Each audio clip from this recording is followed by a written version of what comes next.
Hey guys! Welcome to Recessing the DIY channel, and I'm going to review on how to cure our cough.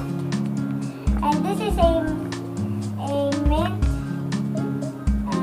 cure for the cough and your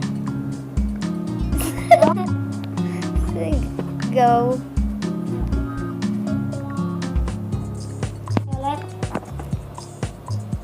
Nose and your chest while you have cough. Let's open this.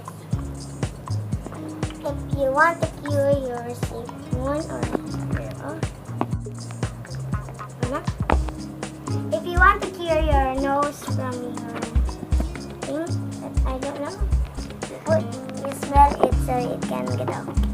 And if you got a cough, you put this on your chest so if you don't have any cough forever. For example, I've got a cough. This is just a joke for everybody.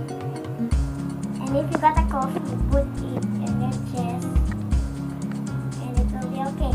And also put in the neck so your lungs will not have any cough forever. Okay? And goodbye guys. And I'll be there for you. Thanks guys for watching and don't forget to subscribe and leave a comment. Bye!